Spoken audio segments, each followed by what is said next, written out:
Welcome to Startup Spokane, where hosts Steve Traven and Megan Halsey explore the excitement and momentum growing throughout Spokane's expanding startup community. Startup Spokane is a joint effort between Greater Spokane Incorporated's Startup Spokane, our friends at Well Dressed Walrus, and Spokane Talks Online. Now, here are your hosts, Steve and Megan.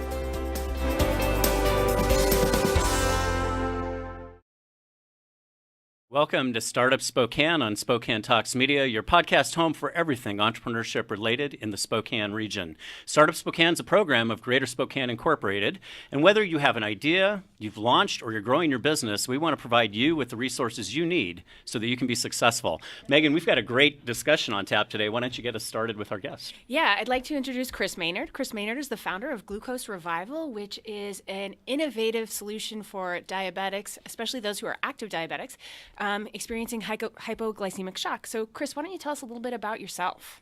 Yeah, I'm born and raised in Spokane, and I've been a firefighter at Fairchild Air Force Base for the last 20-ish years, and I've been a type 1 diabetic for just under 20 years. Okay, great. And so where did you get the idea for the Glucose Revival? Really personal experience. Working as a firefighter and being able to see emergencies on a pretty regular basis with diabetics. And the idea of when I finally woke up to an ambulance crew administering glucose gel to me, really the idea came to me at that point that I need to do something to be able to manage myself in a better way. Great. So, Kris, why don't we go ahead and just describe for our listening audience, what is the product that Glucose Revival has developed, and really kind of how does it address the need? Sure. I've created a medical alert necklace, but unlike any other medical alert necklace, this one has a purpose. It contains the same solution that we use as EMTs to be able to help with the most common emergency that diabetics face, which is hypoglycemia or low blood sugar. So how does it work? How does it work, and how would somebody administer that? Well, I mean, the glucose gel is contained inside this tube. And so if I need it myself, I can administer it to myself. I can simply just tear it off, disconnect it from my neck, squeeze it out, and be able to take it to be able to combat the low blood sugars. If it's to a point to where I can't do it myself, to where I go into a nocturnal hypoglycemia, now my wife or friend or coworkers, whoever, can simply do the same thing by taking off the medical alert and administering it. Yeah, and it's interesting because you've created a almost an icon or a symbol for the necklace itself, right? So the people can distinguish that it is, what its intended purpose is. So you want to talk a little bit about that? Yeah, well, the blue circle is an international symbol for diabetes, and it took some time to get the permission to be able to use it, but once I got that, then that kind of became the symbol for us, so it can be recognized. Most people recognize the pink ribbon, but not the blue circle. And so we wanted to get that symbol out there more, and we've done a bunch of stuff on the side to be able to get that advertised out there so that people can recognize. Yeah, I'd love to talk a little bit about that. I know that you spent a significant amount of time in LA working with other folks who have a vested interest in advancing research and focus on diabetes and in the community. Can you tell us a little bit about what that was like and what you did while you were there? Yeah. Well, even a lot of diabetics don't recognize this symbol. International Diabetes Federation just adopted it in the early 2000s, and so it's still slowly getting out there. So what I did is I've got some faces that are in the United States and that I've been able to become friends with over social media. And we got those people and we got them to Hollywood.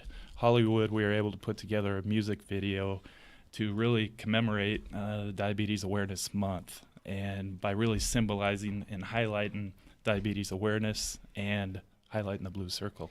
And I want to take a minute and actually show everybody what this is. Actually one of the Glucose Revival necklaces. And do you want to, so that's the circle right there is this symbol.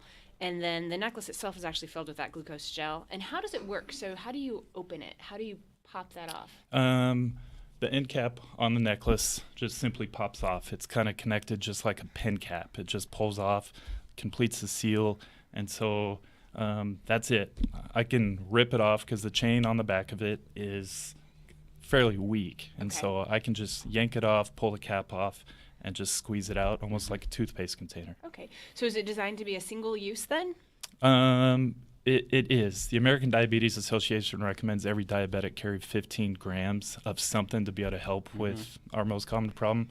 We've put 25 grams in this. So if all of it is needed, you have that access.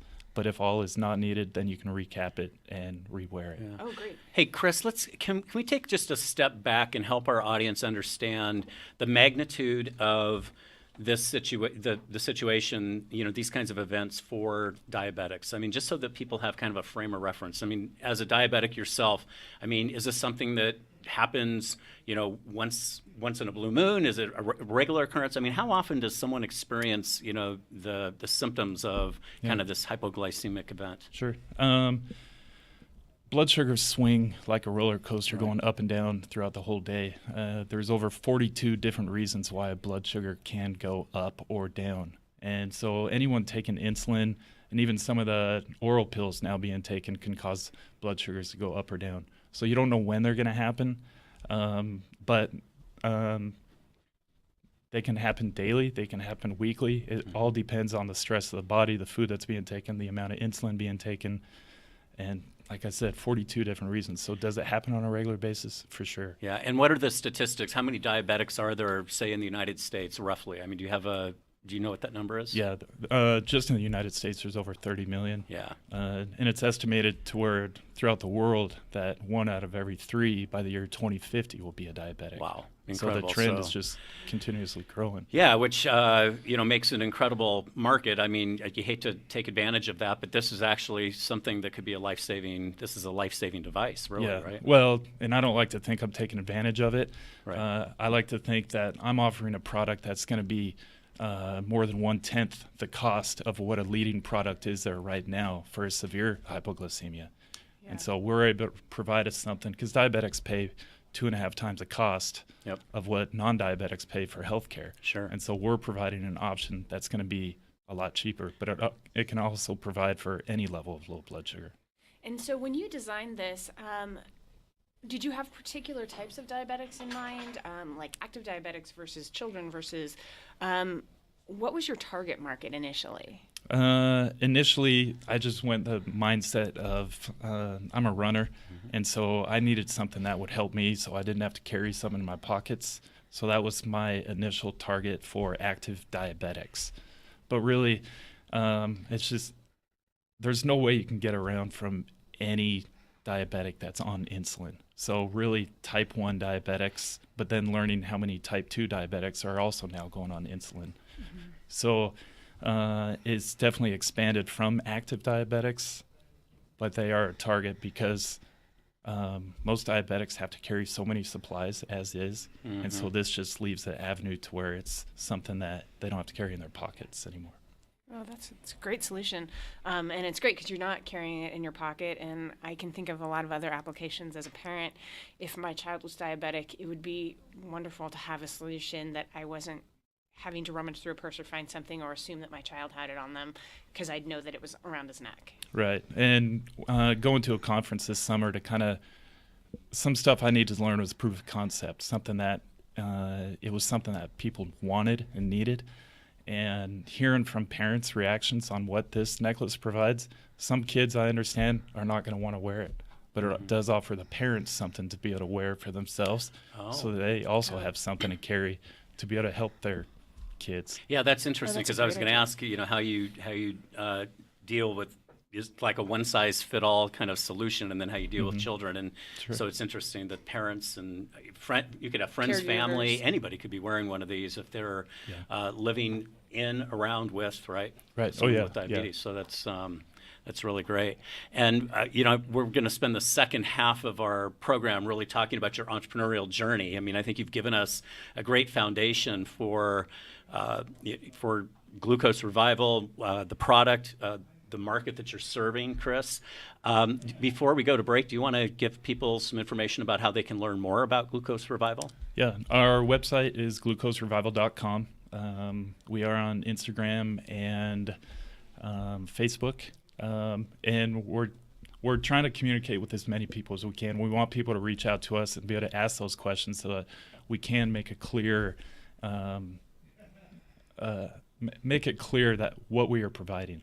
Yeah, great. And this video that we were talking about a few minutes ago, is that just on your website, or how has that been virally spread, I guess, out to the masses? Yeah, we do have it on our website. It's on YouTube. The fun part about that is the partnerships that we've been able to build from it. There were doors opened up in areas that we never expected. So the music was a fun time, fun experience, and something now, because of the impact it did have, we hope to be able to do something that kind of on an annual thing. Yeah, and National Diabetes Awareness Month is the month of November, and I believe Correct. you've launched it at that time, right? So, Correct. And is that association, the Diabetes Association, one of the partnerships that you've been able to establish? The Type 1 organizations are really what jumped on it and wanted to partner together because they saw this as a fit that can help those on insulin. Yeah, that's great. Yeah, that's Listen, we're going to take a quick break on Startup Spokane on Spokane Talks Media, where we're talking to Kris Maynard, founder of Glucose Revival. Stay with us. We'll be right back. Is your child having trouble coping with a personal disability, but don't know where to go?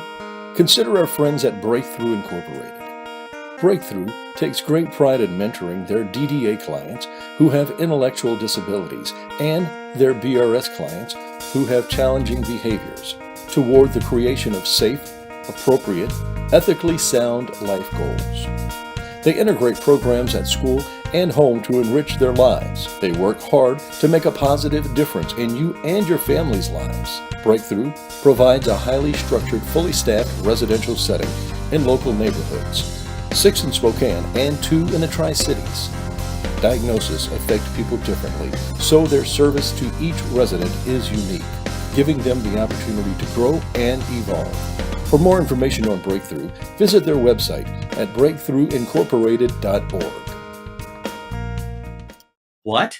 You haven't been to the library lately? Stop in today and see that the library is more than books. Spokane County Library District facilities feature on-site technology, including Wi-Fi, computers, and printers, as well as free use of meeting rooms. The Library District offers events and programs for all ages, from story times to career development and employer classes to Social Security workshops. Our staff is well trained and happy to help. Find out more about your library at scld.org.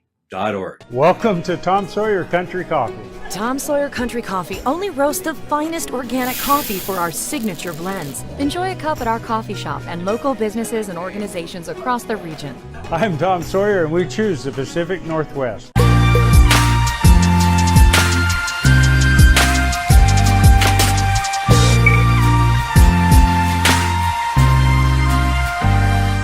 Welcome back to Startup Spokane on Spokane Talks Media. We're having a great conversation with founder Kris Maynard of Glucose Revival. And Kris, we've spent a lot of time so far kind of creating the context for our listeners for what the product is serving. But now I think everyone's wondering, let's hear this guy's journey, this entrepreneurial journey. You're a firefighter at Fairchild Air Force Base. You're a type 1 diabetic yourself, so you have experience with this. Let's talk about how you actually came up with the idea and how you're kind of taking it to market. Well, in the simplest forms, when I woke up to the ambulance crew rubbing this glucose gel in my mouth, that sparked the idea that I need to start carrying it. It was silly at that point to where I've been administering it to diabetics over the years. And the thought that I've never carried it, just I didn't know why. And so I started carrying it, but at that point, over the next few days, I would see that it would be left in my pockets, left on the counter, kind of like I lose my keys to where it would get left behind and I would have nothing on me again. Yeah. And so it was the time when I was about to go on a run that I saw Flex straws on my counter.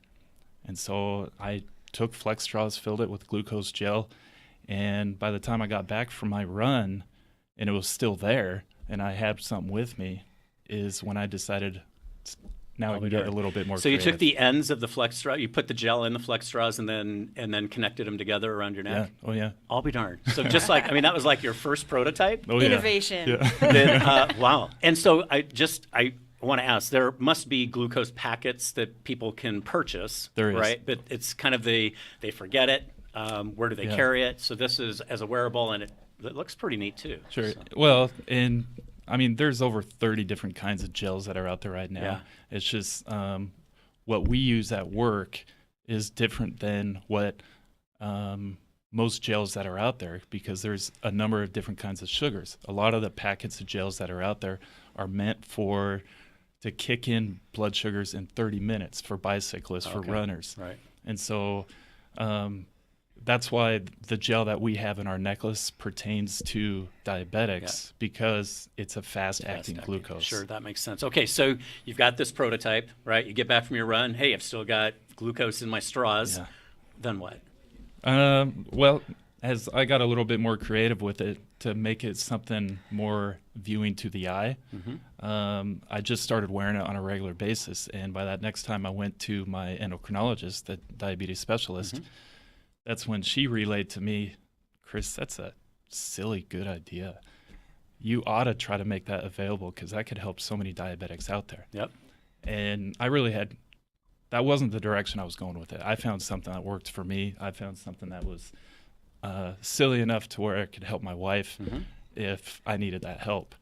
But it really came down to our hearts of, if we could help diabetics, what a great thing. Yeah. Outstanding. So what was your first step? So did you guys sit down and draft up a business plan? Where did you go for help? How did that work? I really had no idea. I mean, when I got that proof of concept, I had to test it on social media to really see if there was a need out there. Yeah.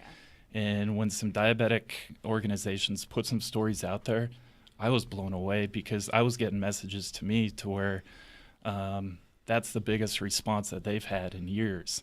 And so I was taken back, because I have no business background.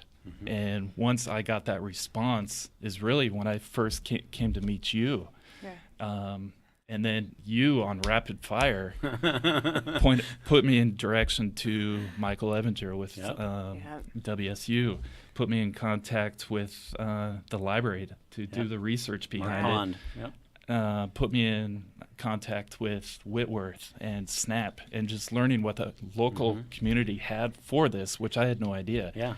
And that helped me put together the behind the scenes, the backing of what a business actually needed. Sure. Yeah. I mean, so you did your research, your validation. I'm really curious about how were you able to actually, build a functional prototype? I mean this was a hard process, because I think this is where we were stuck for a long time, right? Yeah. Well, it took me over a couple of years to figure it out. Yeah. I mean, between the right gels to make sure that nothing's leaching into a product. Yep. Okay. So that part. What about the actual manufacturing, the prototype manufacturing process, and to create the product itself? Who helped you? How did you find the manufacturer?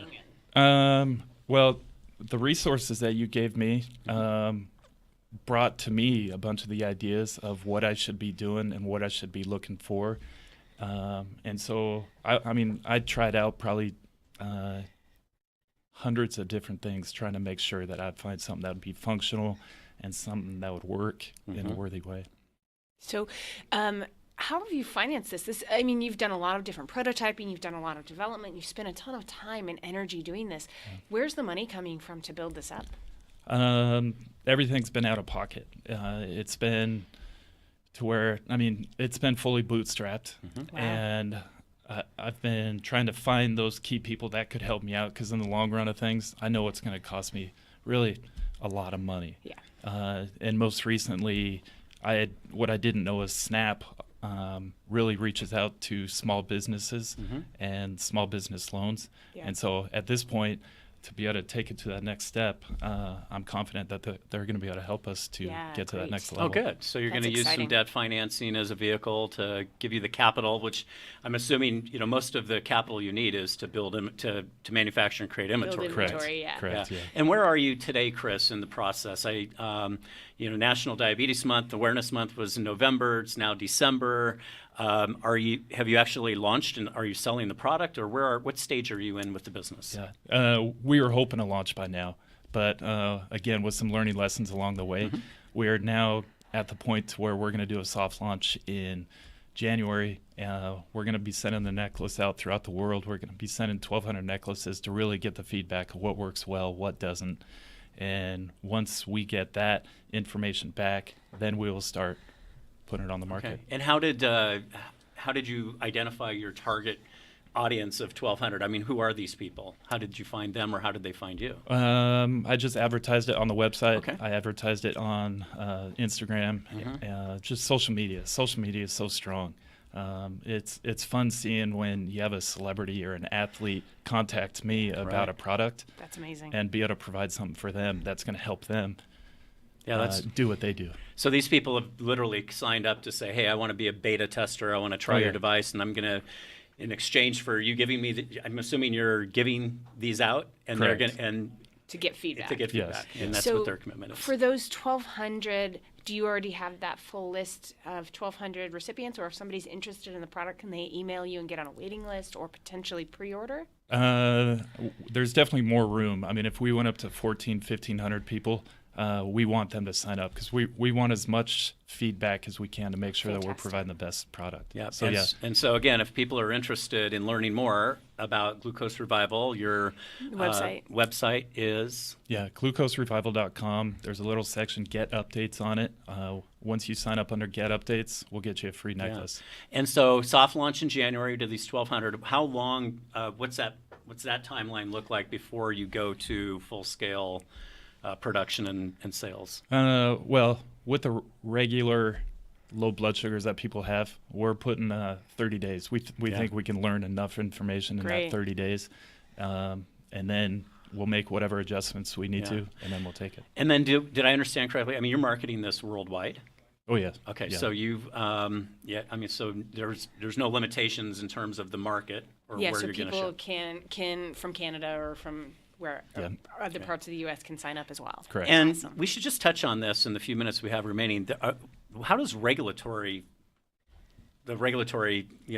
fit into this, right? It's healthcare related. I mean, do you have to go through a bunch of regulatory kinds of compliance things? Well, what I've learned in the process that the FDA considers it a food product, and so we are following the food guidelines, making sure that our verbiage is correct on the packaging, so that we can say what we can in the correct fashion. Yeah, well, that's great. So what do you anticipate the price point of this is going to be when you actually go to market? Do you have an idea of a range of what you think it's going to cost per necklace? Once all the testing is complete in it, we'll know the final number, but our goal from the beginning is to be between the $18 and $20. Very affordable. Yeah. And are you going to, how will you ship and distribute this? I mean, is this a marketplace kind of thing? Are you going to do it through Amazon, through your website, all of the above? What does that look like? Yeah, the channel? And we're going direct to consumer. We're going to definitely use Amazon because we want to get the product to the people as fast as we can. Okay, good. No, that's great. That's fantastic. So what's the biggest challenge been for you guys as you've gone through this whole process? Because you've gone through a lot of ups and downs, and I know that you guys have really struggled with actually figuring out how to find the sweet spot, finding the right producer, putting together the prototype that worked. What do you think has been the most difficult part, and what have you appreciated or learned the most from? The business aspect. I had no idea that I was going to love the business aspect. The ups, the downs behind everything. Putting the right components together that's going to work easily. Putting something together that's going to be effective in a means to where people's going to want to wear it. But the business end was definitely the hardest. It was something I didn't want to be a part of because I figured just the idea was good enough. Mm-hmm. But on the business end and building the relationships outside of the local area and with diabetics and diabetic companies and building that, it's just been fun. Yeah, and I have to imagine on the back end, once you start selling these and people are wearing them and using them, and God forbid they're going to have an event, but it's going to happen. Sure. I imagine the testimonial base that's going to build from that, right? From these experiences and how this, impacted them in such a positive way, saved their life perhaps, and what that will do in terms of virally spreading the word and just making this, a home run for not just for glucose revival in you, but for all these diabetics that exist in our world. Kris, this has been a fabulous conversation. You're on a great journey. You're checking all the boxes. You're learning. You're having lessons learned. It's like the true entrepreneurial experience. I can't thank you enough for being part of our program today. I hope you'll join us next time on Startup Spokane as we continue to feature and highlight entrepreneurs and resources that serve entrepreneurs here in our region. Thanks for joining us. We'll see you next time. Startup Spokane is produced in Spokane, Washington by SpokaneTalksOnline.com, which is a joint effort between GSI's Startup Spokane, Well Dressed Walrus, and Spokane Talks Online. Ask a question, recommend a guest, and hear this program again online anytime at SpokaneTalksOnline.com. We wish you a great and profitable day.